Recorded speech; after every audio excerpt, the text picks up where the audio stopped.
solution Veraro nine Unit 21 passive form go lila jame. I ma poma mi Veraro doni the sentence tree active sentence tree.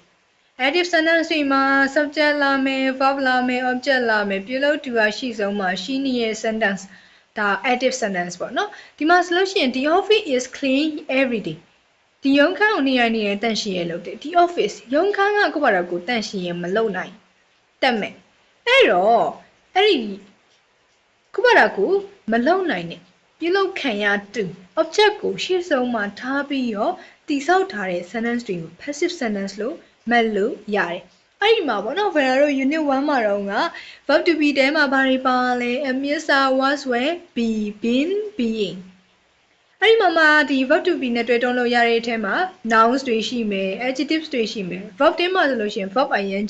present continuous form ne. Verb 3 အခု passive form ပေါ့နော်အဲ့တော့အခုဒီ passive form ကိုလေ့လာကြမယ် somebody cleans the office every day တစုံတစ်ယောက်ကတဲ့ဒီရုံခန်းတွေကိုနေ့တိုင်းနေ့တိုင်းတန့်ရှင်းရေးလုပ်တယ်တစုံတစ်ယောက်ဘာတူလဲဆိုတာအတိအကျမသိဘူးအဲ့လိုမျိုး subject အတိအကျမသိတဲ့အခါမျိုးတွေမှာ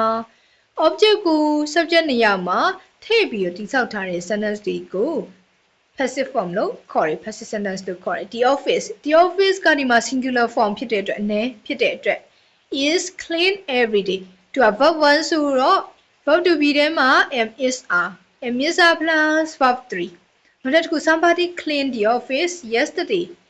Many are the young can go tension locate verb 2. So verb to be them verb 2 is yaga was ye be where ye she may was ye where ye she may the office got in a singular formဖြစ်was good. Don't like it. The office was clean yesterday. Now that the set drama. Passive form so rare. Where in the present simple masoyin and miss a good don't yame, but not to be there. Passive masoyin was where good don't me. Error, and miss a was where plus verb 3. Present simple verb 1 so ye, and miss a plus verb 3. Passive verb 2 so ye, was where plus verb 3. Tiaru negative young is having verb pitted. And miss a was where not table like young. Past participle of regular verb, irregular verb တစ်ခေါက်ပြန်ပြီးတော့လေ့လာကြမယ် regular verb ပုံမှန်ကရိယာဆိုတာ ed ပေါင်းထည့်ရတဲ့ကရိယာတွေကို regular verb လို့ခေါ်တယ် irregular verb တွေဆိုလို့ရှိရင်ဒါစကားလုံးချင်းရတယ်စကားလုံးချင်းစရာမလိုအဓိကတော့ ed ပေါင်းထည့်ရတာမဟုတ်တဲ့ verb တွေပေါ့ example စနလေးတွေကြည့်မယ် butter is made from milk ထောပတ်ကိုနွားကနေပြုလုပ်တယ်အဲ့တော့ပြုလုပ်တဲ့သူကဘာတူလဲအလုပ်သမားတွေဖြစ်ရင်ဖြစ်မယ်ဒါအရေးမကြီးဘူးသူအဓိကအရေးကြီးတာသူအဓိကပြောချင်တာကတော့ဒီ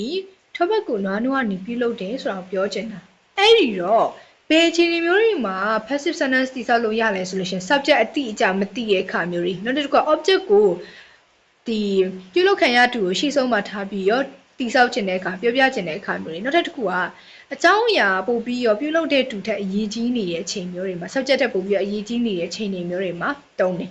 Oranges are important into breathing.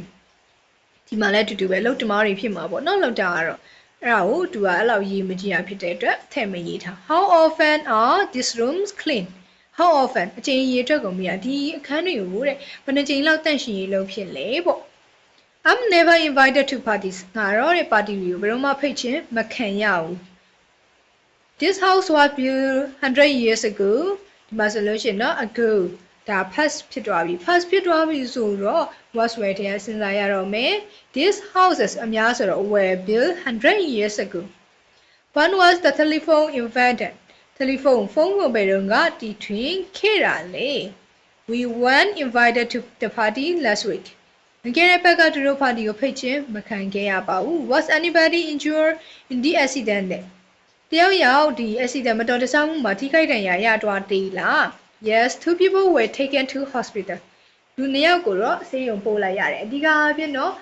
subject ကိုအတိအကျမသိတဲ့အခါမျိုးတွေပြီးလို့ရှိရင် object ပြုလုပ်ခံရတဲ့သူကို subject နေရာမှာထားပြီးတော့ sentence ကိုတည်ဆောက်ခြင်းတဲ့အခါမျိုးတွေနောက်တစ်ခုကတော့အကြောင်းအရာပို့ပြီးတော့ subject ပြုလုပ်တဲ့သူထက်အရေးကြီးနေတဲ့အခါမျိုးတွေမှာပေါ့နော်အသုံးအများဆုံးကတော့ was were born မွေးဖွားတာတွေနဲ့ပတ်သက်ပြီးပြောချင်တဲ့အခါမှာကိုကဘယ်အချိန်မှာမွေးခဲ့တာဆိုပြီးပြောချင်တဲ့အခါမှာ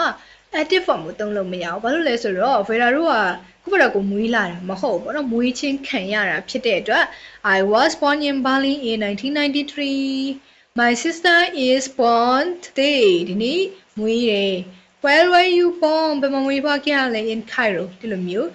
passive form ကိုတုံးပြပေးရတာဖြစ်တယ်ပေါ့နော်ဒါပေမဲ့အမေရီကမွေးတယ်ဆိုပြီးတော့ပြပြီးတော့ပြောမယ်ဆိုလို့ရှိရင် My mother gave birth ဒီလိုမျိုးဒီရိုး active sentence ကိုတုံးလို့ရတယ်ပေါ့နော်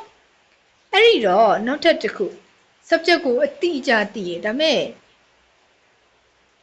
passive sentence ပဲတိဆောက်ခြင်းနဲ့ဆိုလို့ရှိရင်တော့ဘယ်လိုမျိုးလုပ်လို့ရမလဲဆိုလို့ရှိရင် by plus subject နဲ့တုံးလို့ရတယ်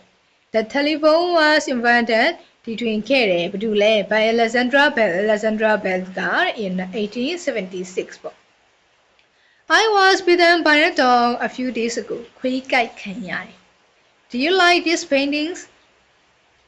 They were painted by a friend of mine အဲ့လိုမျိုး subject အတိအကျသိတဲ့အခါမျိုးတွေမှာဆိုလို့ရှိရင် by plus subject နဲ့ဆက်ပြီးတော့ထည့်တုံးတယ်ပေါ့နော်အဲ့ဒီမှာတော့တိတ်ပြီးတော့ရေးမကြည့် subject ကိုထည့်တုံးချင်လည်းရတယ်ထည့်မတုံးချင်ဘူးဆိုလို့ရှိရင်လည်းရတယ်ဒါပေမဲ့အတိအကျမသိဘူးမှာ somebody တို့ everybody တို့ဒီလိုမျိုးပေါ့နော်အဲ့လိုမျိုးအတိအကျမသိတာမျိုးတွေဆိုလို့ရှိရင်တော့ထည့်မတုံးပေါ့အတိအကျသိနေတယ် by Alexandra Bell by my father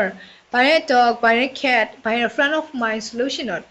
ပိုင်နဲ့တွေ့တုံးလို့ရတယ်အဓိကမှတ်ထားရမှာ passive form လို့ပြောလိုက်တာ ਨੇ verb to be plus verb 3ဆိုတော့မှတ်ထားရမယ် verb to be plus verb 3ဆိုတာကိုမှတ်ထားရမယ် passive form လို့ပြောလိုက်တာ ਨੇ verb to be plus verb 3ဆိုတာကိုရင်ဆုံးမှတ်ထားရမယ်ပေါ့နော်အဲ့ဒါကိုမမိရဆိုလို့ရှိရင်တော်တော်လေးအဆင်ပြေတယ်ပြီးလို့ရှိရင် object ကိုရှေ့ဆုံးမှာထည့်တုံးနေဆိုတော့သိရမယ်ဒါဆိုလို့ရှိရင်တော်တော်လေးအဆင်ပြေပေါ့နော် verb to be plus verb 3 okay ဒါဆိုလို့ရှိရင်တော့ဒီ exercise တွေပြန်ပြီးတော့ဆက်လုပ်ရမယ်နောက်ထပ် unit 22မှာလည်းဒါ passive form ပဲဆက်ပြီးတော့လေ့လာရအောင်ပါဖြစ်တဲ့အတွက်နှစ်ခုလုံးကိုဒီခါလေးလေ့လာလိုက်လို့ရှိရင်တော့ပို့ပြီးတော့အဆင်ပြေပါလိမ့်မယ် exercise တွေလုပ်မယ် answer check လုပ်မယ်မေးစရာရှိလို့ရှိရင် comment မှာအချိန်မရွေးမေးထားလို့ရပါတယ် Thank you for your time and have a good day Thank you